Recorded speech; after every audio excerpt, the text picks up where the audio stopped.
తాకట్లో ఉన్న మీ బంగారాన్ని విడిపించి ఆ రోజు ఆన్లైన్ రేటుకి కొంటాం. Sharma gold company. నమస్తే, మీరు చూస్తుంది సుమన్ టీవీ. నేను మీ కీర్తి. నాతో పాటు ప్రముఖ ఆస్ట్రాలజర్ గోరుగుంట్ల సురేష్ బాబు గారు ఉన్నారు. నమస్తే అండి. కీర్తి గారు నమస్కారం అండి. సో ఈ తెలుగువారి సంవత్సరాది ఉగాది రోజు తులారాశి వారికి ఎలా ఉండబోతుందండి? సో శ్రీ విశ్వవసు నామ సంవత్సరం. ఈ పేర్లు నిన్నటి విశ్వం వసు, యూనివర్స్ అంతా అద్భుతమయం, వాసుకి ధనమయంగా ఉంటుంది, రిచ్ గా ఉంటుంది, ప్రాస్పరిటీగా ఉంటుంది, హ్యాపీగా ఉంటుంది. కాబట్టి ఈ సంవత్సర నామం ఎలా ఉంటుందో ఈ సంవత్సరం కూడా వీళ్ళకి అలానే ఉంటుందండి. ఎగ్జాక్ట్గా ఆ పేరు ఎందుకు పెట్టారో ఈ రాశి వాళ్ళకి కరెక్ట్ గా మ్యాచ్ అయిపోతుందండి. నిలువెత్తు నిదర్శనమా? కరెక్ట్ అండి. ఏదైనా గనక రాసుల్లో 12 రాసుల్లో 100కి 100 ది బెస్ట్ గా ఉందంటే అది తులారాశి వాళ్ళండి. అవునండి, చాలా బాగుందండి. ఇంకోటి ఏంటంటే మా పాపది కూడా తులారాశి కాబట్టి నేను 1-2 సార్లు చెక్ చేసుకుంటాను. మా అమ్మది కూడా తులారాశి. ఇంకా మన ఫ్యామిలీ మెంబర్స్ మన ఫస్ట్ క్లయింట్స్ అండి. లేదనుకోండి ఇంకా అది ఇంకో రకంగా ఉంటుంది. బయట వాళ్ళు యూట్యూబ్ లో అడుగుతారు, తర్వాత ఇంట్లో వాళ్ళు ఖచ్చితంగా అడుగుతారు, ఇలా చెప్పేంటి ఇదేంటి అది. ఫ్రెండ్స్ తోటి ఫ్యామిలీ మెంబర్స్ తోటి కాషియస్ గా ఉండాలన్నమాట. ఫస్ట్ మిమ్మల్ని ప్రశ్నించేది వాళ్ళే కాబట్టి. సో తులారాశి కనుక చూస్తే ఇందులో ఫస్ట్ నక్షత్రాలు చిత్త 3-4 పాదాలు, స్వాతి 1-2-3-4 పాదాలు, విశాఖ 1-2-3 పాదాలు అంతా తులారాశి. పేరు బలం కనుక చూసుకుంటే రా, రీ, రు, రే, రో, తా, తీ, తూ, తే, ఈ సౌండ్లు ఇదే సౌండ్తో మోరార్లెస్ ఉన్న వాళ్ళ పేరు కనుక బాగా పాపులర్గా ఉన్న పేరు, అందరు ఎక్కువ మంది పిలిచే పేరు కనుక ఈ అక్షరాలతో కనుక ఉంటే అది తులారాశి అవుతుందండి. మన కందాయ ఫలాలు, ఆదాయ ఫలితాలు, ఆదాయం రాజ్యపూజ్యం కనుక చూసుకుంటే వీళ్ళకి ఆదాయం 11, వ్యయం 8. ఓకే, ఆదాయం బాగుందని చెప్పుకోవాలి. వీళ్ళకి రాజ్యపూజ్యం 2, అవమానం కూడా 2. చాలా తక్కువ మంది, అంటే 4గురిలో 2 విమర్శిస్తూ ఉంటారు, 2 మాత్రం ఓకే మెచ్చుకుంటూ ఉంటారు. బట్ బాగా గమనించిన ఆదాయం ఎక్కువగా ఉంది, వ్యయం తక్కువగా ఉంది. సో ఈ ప్రకారంగా చూసుకుంటే ఓవరాల్గా వీళ్ళకి చాలా బాగుందని మనం చెప్పుకోవాలన్నమాట. మనకి ప్లానటరీ పొజిషన్ కనుక చూస్తారండి, మీనరాశిలో శని ఉన్నారండి. తర్వాత మనకి గురువు వచ్చేటప్పటికి మిథున రాశిలో ఉంటారు, రాహు కేతువులు మనకి కుంభరాశిలోను సింహరాశిలో ఉన్నారండి. తర్వాత గురువు 11వ తారీఖు మే 11, 14వ తారీఖున 18వ తారీఖున లాట్ ఆఫ్ ప్లానెట్స్ చేంజెస్ ఉన్నాయండి. వీటి యొక్క ఇంపాక్ట్ అందరికీ ఉంటాయండి. సో ఈ రాశి వాళ్ళకి కూడా తులారాశి వాళ్ళకి ఎలా ఉందో మనం చూద్దాం. మనకి సూక్ష్మ గోచారం అని అంటారు అన్నమాట. ఈ సూక్ష్మ గోచారం ప్రకారం కనుక చూసుకుంటే వెరీ సింపుల్ 3 ముక్కలను మొత్తం తెలిసేసుకోవచ్చు. సమర్ ఎలా ఉండబోతుంది అనమాట. వీళ్ళకి శని, గురు, రాహు, కేతుల యొక్క చూస్తే ఎలా ఉంటుందంటే ఫస్ట్ సపత్న క్షయం, సుఖప్రాప్తి, శోకం, సౌఖ్యం. ఇందులో ఈ 4 ముక్కల్లో కూడా ఒక శోకం తప్పిచ్చేస్తే మిగతా అన్ని పాజిటివ్ టర్మ్స్ అండి.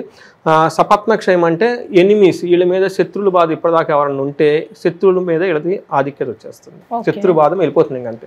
ఇప్పటిదాకా వాళ్ళు ఎందుకు హేట్ చేస్తారో వీళ్ళకి అర్థం కాదు, వీళ్ళు వాళ్ళ కింద కూడా ఐడియా లేదు. ఎప్పుడైతే ఉగాది పండుగ వెళ్ళిపోయిందో వాళ్ళ మానాన్ని వాళ్ళు వెళ్ళిపోతారు, వీళ్ళ మానాన్ని వీళ్ళు వెళ్ళిపోతారు. మనకు బస్సులో ఒకసారి ట్రైన్లో ఎక్కి కూర్చొని అప్పటిదాకా కొట్టుకుంటారు, వెళ్ళిపోతారు. పాపం వీళ్ళకి కూడా ఇప్పటిదాకా ఎందుకు గొడవ పడ్డారు, ఏం చేస్తుందో వాళ్ళకి అర్థం కాదు. టైం వచ్చేసింది, ఎవరి దారిలో వెళ్ళిపోతారు. తర్వాత సుఖప్రాప్తి, ఈ మీనింగ్ ఇందులోనే ఉందండి. వీళ్ళకి ధనం కానివ్వండి, హ్యాపీనెస్ కానీ చక్కగా వచ్చే అవకాశం ఎక్కువగా ఉంటుంది. సౌఖ్యము 11వ ఇంట్లో కేతు ఉండటం వల్ల ఆధ్యాత్మికంగా ఉండేసి చాలా కంఫర్టబుల్గా ఉండి లగ్జరీగా ఉంటారండి. అయితే వీళ్ళకి శోకం, ఒక రాహువు మాత్రం ఇబ్బంది పెట్టే స్థితిలో ఉన్నారండి. ఇది ఒక్కటి గమనించుకోవాలి. ఒక రకం చూస్తే 70% చాలా బాగుంది అని చెప్పుకోవాలి. మనం కనుక చూస్తే ఈ డీటెయిల్స్ కనుక చూస్తే 6వ ఇంట్లో వీళ్ళకి లోహమూర్తిగా శని ఉన్నారండి. లోహమూర్తిగా క్రూర గ్రహం ఉంటే బాగా మంచి యోగ్యతనిస్తుంది. అందులోని 6వ ఇంట్లో కనుక క్రూర గ్రహం ఏదున్నా కానీ చక్కగా యోగ్యతనిచ్చిందండి. వీళ్ళకి కూడా తులారాశి వాళ్ళకి శని ఉండటం వల్ల అక్కడ చాలా యోగ్యతని ఇస్తుంది అనమాట. ఎలాంటి యోగ్యతనంటే ధనధాన్యాభివృద్ధి, బంధు సంతోష వర్ధనం, స్త్రీ సౌఖ్య, గృహ నిర్మాణం, సప్తమ స్థానే శని అని చెప్తారనమాట.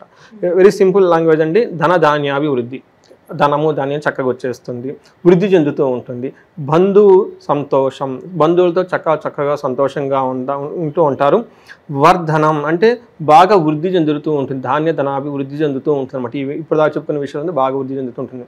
అలాగే స్త్రీ సౌఖ్యం అని చెప్తారంటే స్త్రీలకైతే పురుష సౌఖ్యం, పురుషులైతే స్త్రీల సౌఖ్యం. అంటే భార్యాభర్తల మధ్య కానివ్వండి, లేదంటే ఎంప్లాయీ, బాస్ ఇలాంటి మధ్య ఏదైనా గొడవలు కానీ ఏమైనా ఉంటే కనుక అవన్నీ పోయేసి చాలా మంచి సపోర్ట్ వస్తుందండి ఇద్దరికి. అప్పటిదాకా కొంతమంది వైఫ్ అండ్ హస్బెండ్ దూరంగా ఉన్నా కానివ్వండి, మనస్పర్ధలు ఉన్నా కానీ ఈ టైంలో అవి పోయేసి ఒకళ్ళ నుంచి ఒకళ్ళకి మంచి చక్కగా సపోర్ట్ వస్తుందండి. ఇది ఒక మంచి చెప్పుకోవాలండి. తర్వాత గృహ నిర్మాణం, ఈ టైంలో ఈ రాశి వాళ్ళు ఇల్లు కట్టే అవకాశం ఎక్కువగా ఉంది. వావ్. సో రియల్ ఎస్టేట్లో ఉన్నా కానీ భూమి కొనాలన్నా కానివ్వండి, ఏది చేసినా కానీ చాలా చక్కగా కలిసి వచ్చే అవకాశం ఎక్కువగా ఉంది. ఇది ఒక మంచి పరిణామం అని చెప్పుకోనమాట. అంతేకాకుండా వీళ్ళు 3rd హౌస్ 8th ఇంట్లో చూడటం వల్ల ఏమవుతుందంటేనండి, వీళ్ళకి వాళ్ళ తోబుట్టువుల నుంచి బాగా మంచి సపోర్ట్ వస్తుందండి. అలానే తోబుట్టువులకి వీళ్ళు కూడా బాగా హెల్ప్ చేస్తారు. టోటల్గా ఒక ధైర్యవంతంగా ఉంటారు. అంతేకాకుండా వీళ్ళు 8వ ఇంట్లో ఉండటం వల్ల ఒక చిన్న విషయం అండి, లా షూట్స్ ఎక్విజిషన్, అనవసరమైన కోర్టు గొడవలకు వెళ్తే అక్కడ వీళ్ళకి ప్రాబ్లమ్స్ ఎదురయ్యే అవకాశం ఎక్కువగా ఉంది. అందుకని వీళ్ళు కోర్టుకి వెళ్ళటాలు, వేరే వాళ్ళు వాద్యాలు పెట్టాలు, వేరే వాళ్ళతో తగాదాలు పెట్టుకుంటే అవి అక్కడ స్టాగ్నేటెడ్ అయిపోయి దాంతో రిజల్ట్ రాకుండా ఆగిపోతారు అక్కడ. అందుకని చెప్పేసి ఆ మ్యాటర్లోకి వెళ్లకుండా ఉంటే చక్కగా బయట కూర్చొని, వీళ్ళకి శత్రువుల మీద విజయం ఉంది ఆటోమేటిక్గా. బయట కలిసి కూర్చొని పెద్దవాళ్ళతో కలిసి కూర్చుంటే వాళ్ళ శత్రువు వీళ్ళు చెప్పినట్లు వీళ్ళకి కాంప్రమైజ్ చేసి మంచి రిజల్ట్ వచ్చేస్తుందండి. సో కోర్టు అని అక్కడ హ్యాంగ్ అవ్వకుండా బయట కనుక చూసుకుంటే బాగుంటుంది. జూపిటర్లకు 9వ ఇంట్లో ఉన్నారండి. ఇది కూడాను ఒక మహా మంచి యోగం అండి. ఏమని చెప్తారంటే, అర్ధం స్వకులాచార గృహలాభ సుఖ భోజనం నిత్యశ్రీ జన సంపర్క నవమస్తే భవేద్ గురువు అని చెప్తారు. ఇందాక శని ఎలాంటివి ఇచ్చారో వీళ్ళు కూడా అలాంటివి సుమారు ఆటోమేటిక్గా ఇస్తూ ఉంటారు. కాబట్టి వీళ్ళకి డబల్ బొనాంజీ అని చెప్పుకోవాలి. అర్థం బాగుంటుంది. స్వకులాచారం అంటే వాళ్ళకి యాన్సెస్టర్స్ నుంచి పెద్దవాళ్ళు చెప్పినట్లు వింటాం, వేదిక్ స్క్రిప్చర్స్ చదువుకోవటం, పండగల్లో పార్టిసిపేట్ చేయటం, ఇలా పెళ్ళిళ్ళు కానీ ఇవన్నీ చక్కగా చేసుకునే అవకాశం ఎక్కువగా ఉంటుంది. గృహలాభం ఇందాక కూడా మనం చెప్పుకున్నాం, మళ్ళీ అగైన్ వీళ్ళు కూడా గృహలాభం ఇస్తున్నారు. మంచి భోజనం చేస్తూ ఉంటారు. నిత్య స్త్రీ జన సంపర్క, స్త్రీలైతే జెంట్స్ వాళ్ళతో అంటే ఎక్కువగా కలిసేసి వాళ్ళతో చక్కగా పనులన్నీ చేసేసుకుంటూ ముందుకు వెళ్ళిపోయే అవకాశం ఎక్కువగా ఉంటుంది. దృష్టి వీళ్ళకి 1st ఇంట్లో 5th హౌస్లో కూడా దృష్టి ఉండటం వల్ల ఏమవుతుందంటే హెల్త్ ప్రకారంగా చాలా యాక్టివ్గా ఉంటారు. తర్వాత వచ్చేటప్పటికి వీళ్ళకి పిల్లలు కలగాలి అని ఎవరు కనుక ప్లాన్ చేసుకుంటే తులారాశి వాళ్ళకి బెస్ట్ టైం అండి పిల్లలు కంటానికి కపుల్స్కి. కొంతమంది నాకు ఫోన్లు చేసి అడుగుతూ ఉంటారండి, మీ ఇద్దరం జాబులు చేస్తున్నాం, ఇప్పుడు దాకా ప్లాన్ చేసుకోలేదండి, బెస్ట్ టైం ఏంటంటే ప్లాన్ చేసుకోవాలని అడుగుతూ ఉంటారు. సో కన్సల్టేషన్ ఫీజ్ చేయకుండా వాళ్ళకి ఈ రాశి వాళ్ళు ఏదైనా ఉంటే కనుక ఇయర్ బెస్ట్ చేసుకోవడానికి అనమాట. సూపర్. తర్వాత రాహు 5th హౌస్లో ఉండటం వల్ల కొన్ని విషయాల్లో ఇబ్బందులు ఉంటాయి, కొన్ని విషయాల్లో కొంచెం బాగా సపోర్ట్ చేస్తారు రాహు 5th హౌస్లో ఉన్నా. కానీ ఫస్ట్ వచ్చేటప్పటికి రాహు ఎలాంటి రిజల్ట్ ఇస్తారంటే ఓవరాల్గా పుత్ర వైరం సుపాతృజం కాలాతిక్రమణ భోజనం సుసం వీర్యం రూపాడాం పూజ్యం పంచమస్తే ఫణి అని చెప్తారు. 5వ ఇంట్లో కనుక ఫణి ఉంటాయి అని చెప్తారంటే పుత్రులతో విరోధం జరిగే అవకాశం ఎక్కువగా ఉంటుంది. అంటే పిల్లల విషయంలో కేర్ఫుల్గా ఉండాలి. బట్ ఇందాక గురువు కూడాను బాగుంటారని చెప్పాం, ఇక్కడ రివర్స్ కాంట్రావర్స్ అనమాట. బట్ శాస్త్రం ఏం చెప్తుందంటే గురు దృష్టి 1,00,000 దోషాలన్నా పోగొడుతుంది అంటారు. అందుకని చెప్పేసి పుత్రుల విషయంలో ప్రాబ్లమ్స్ వచ్చినా గురువు బలం బాగా ఉండటం వల్ల అంత ఇబ్బంది పడే ప్రాబ్లమ్స్ అయితే ఉండవు, అంటే టెన్షన్ పడిన అవసరం లేదు. ఇంకేమంటే ప్రభువులచే గౌరవం పడతాం. వీళ్ళకి పై అఫీషియల్స్ కానివ్వండి, తర్వాత పై బాస్ కానివ్వండి, వాళ్ళ దగ్గర చక్కగా మంచి రిప్యుటేషన్ వచ్చేసి చక్కగా వీళ్ళకి కావాల్సిన పనులని వాళ్ళ ద్వారా వాళ్ళకి వీళ్ళు ఏది పెట్టినా కానీ ప్రపోజల్ వాళ్ళు యాక్సెప్ట్ చేసి ముందుకెళ్ళే అవకాశం ఎక్కువగా ఉంటుంది. అకాలంలో భోజనం తినే అవకాశం ఎక్కువగా ఉంటుంది. అందరి చేత గౌరవించబడతారు. ఆర్థికంగా బలంగా చాలా బాగుంటుంది. ఒక రకంగా డబ్బు వస్తుంది ఖర్చు అవుతుంది కాబట్టి. బట్ మనం ఏం చెప్తుంటే ఓవరాల్గా వీళ్ళకి రాహు ఉన్నా కానీ అంత పెద్ద ఇబ్బంది పెట్టే పొజిషన్లో అయితే లేరు కాబట్టి మిగతా అన్ని విషయాలు చాలా చక్కగా ఉంది. కాబట్టి ఇందాక మనం చెప్పుకున్నట్టు వీళ్ళకి ఆల్మోస్ట్ 80% అన్న రాశిలో బెస్ట్ రాశి, చాలా బాగున్న రాశి ఏమంటే తులారాశి అని చెప్పుకోవాలి. అండ్ వీళ్ళు కనుక బాగలేరు అనుకుంటే నాకు తెలిసి వేరే రాశులు ఎవరు బాగుంటారు. మరి నక్షత్రాల ప్రకారం ఎలా ఉందండి? చిత్తా నక్షత్రం కనుక చూసుకుంటే వీళ్ళకి 3 విషయాల్లో చాలా బాగుందండి. ఒక్క విషయంలో కేర్ఫుల్గా ఉండాలి. ఫస్ట్ ఎక్కడ బాగుందంటే వీళ్ళకి ధనం ప్రకారం చాలా బాగుంది. తర్వాత ధనలాభము, ధాన్యలాభం, నిరోగం, ఇప్పటిదాకా మనం అన్ని చెప్పుకునే చాలా చక్కగా ఉన్నాయి. ఒక్క విషయంలో వీళ్ళకి ఈ 2 వరకు చిత్తా నక్షత్రం వాళ్ళకి మరణ తుల్యం. Okay, something related to with death అంటే చనిపోవడం కాదండి, మనం వాళ్ళు చేస్తున్న ఒక డ్రీమ్స్ కానీ వాళ్ళకున్న విజన్ కానివ్వండి, అప్పటిదాకా కనుక ఏదైనా పని కనుక స్టార్ట్ చేస్తుంటే అవి మధ్యలో ఆగిపోవటం కానీ ఇట్లాంటి ఏదో ఒక విషయంలో ఆగిపోయి క్రైసిస్లో పడే అవకాశం ఎక్కువగా ఉంది. డిస్ట్రాయ్ అంటారు కదండి, అలా అయిపోయే అవసరం అయితే ఎక్కువ వచ్చేసింది. అది ఒక రకంగా మంచిదండి. అంటే ప్రతిదీ జీవితంలో రావాలని ఏమన్నారు కదండి, కొన్నిసార్లు రిజల్ట్ రాని ముందుగానే తెలుసుకొని తీసేసుకుంటే లైఫ్ బాగుంటుంది అంతండి. అది కూడా ఆర్ట్ అండి, దాన్ని మనకి మహర్షులు ఏం చెప్తారంటే వైరాగ్యం అంటారు. వైరాగ్యం అంటే ఏంటంటే ప్రతిదీ మంది కాదు లైఫ్లో, కొన్ని వదిలేసుకోవాలన్నమాట. మనం హ్యాపీగా ఏదైతే ఉంటాం అది మనం ఏదైతే హ్యాపీగా ఉంచకుండా బైండ్ చేసి ఇబ్బంది పెడుతూ భయపడంగా ఉంటుంది అది తీసేయడం బెటర్ కదా. సో అందుకని చెప్పేసి వీళ్ళకి అది గుర్తుపెట్టుకోవాలి. రెండోది స్వాతి వాళ్ళకి కొంచెం మిక్స్డ్గా ఉంటుందండి.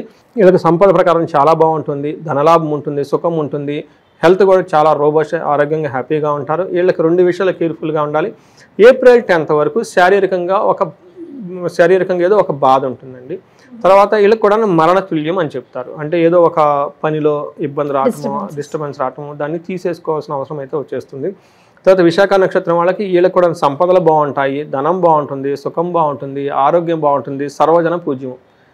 విశాఖ నక్షత్రం వాళ్ళకి చాలా మంచి బాగుందని మనం చెప్పుకోవాలండి. తర్వాత వీళ్ళకి ఇయర్ ఎండ్ వరకు వీళ్ళకి కూడాను మరణం తుల్యం అని చెప్తారండి. వీటి గురించి కొంచెం ఆలోచించుకొని జాగ్రత్తగా ఉండటం, పోయేది ఎటు పోతుంది కాబట్టి బీ హ్యాపీ అండి. ఎస్. సో మరి ఆ డిస్టర్బెన్స్ కూడా వీళ్ళు సునాయాసంగా ఈ సంవత్సరం దాటి వేయాలంటే ఎలాంటి రెమెడీస్ ఫాలో అవ్వాలి? వీళ్ళు ఎక్కువగా రెమెడీస్ ఏదైనా కనుక చేసుకోవాలంటే రాహుకి సంబంధించిన రెమెడీ చేసుకోవాలండి. రాహుకి సంబంధించిన ది బెస్ట్ రెమెడీ ఏంటంటే అండి, మనకి అందరికీ తెలుగు వారికి, తెలుగు రాష్ట్రాల్లో ఉన్న వాళ్ళకంటే విజయవాడ కనకదుర్గమ్మ అమ్మవారు. ఓం శ్రీం దుమ్ దుర్గాయ నమః, ఈ ఒక్క మంత్రం వాళ్ళకి రామబాణం. దీన్ని ఎక్కువ జపించుకుంటూ ఉంటే చాలా బాగుంటుంది. తర్వాత ఎవరైనా కనుక మనకి విజయవాడ ఎక్కువ సార్లు విజిట్ చేస్తే చాలా బాగుంటుంది. రాహుకి సంబంధించి వీళ్ళు పారే నీళ్ళలో 7 కొబ్బరి బొండాలు, పీచు తిని కొబ్బరి బొండాలు కనుక డ్రాప్ చేస్తే చాలా బాగుంటుందండి, అందులో పోతుంది. తర్వాత మనకి గణపతి అధర్వ శీర్షం అని ఉంటుంది. ఇది వేద మంత్రం అండి. ప్రొనౌన్సియేషన్ కరెక్ట్గా చేసుకోవాలి. అయితే నేర్పడానికి చాలా మనకి యూట్యూబ్లోను ఇవన్నీ ఆల్రెడీ గొప్ప వాళ్ళు చాలామంది ఆల్రెడీ పెట్టున్నారు. ఇంతకుముందు అయితే అది ప్రాబ్లం కానివ్వండి, ఇప్పుడు everything is available to everybody అండి. అందుకని అందులో కనుక చూసి గురుముఖంగా నేర్చుకోవాలి. గురుముఖంగా లేకపోతే అట్లీస్ట్ యూట్యూబ్లో శాస్త్రోక్తంగా చెప్పిన వాళ్ళు వీడియోస్ చాలా మంచి ఉన్నాయండి. ఒక మంచి వీడియో చూసుకుని ఎలా ప్రొనౌన్స్ చేయాలి అది కనుక నేర్చుకొని గణపతి అధర్వ శీర్షం, ఇది వేద మంత్రం అండి, వేదాల్లో ఉన్న మంత్రం ఇది. ఆ మీనింగ్ తెలుసుకొని దాన్ని చాంట్ చేస్తూ ఎర్రటి మందార పూలతోటి గణపతికి ప్రతిరోజు గరికతో గనక అట్లీస్ట్ మంగళవారం కనుక చేసుకోగలిగితే, అభిషేకం చేసి కనుక చేస్తే ఈ దోషం పోయేసి, రాహు దోషం పోయేసి చాలా బాగుంటారండి. రైట్. సో తులారాశి వారికి కొత్త సంవత్సరం అంతా చాలా చాలా బాగుంటుందని తెలియజేశారు. ధన్యవాదాలండి. ధన్యవాదాలండి.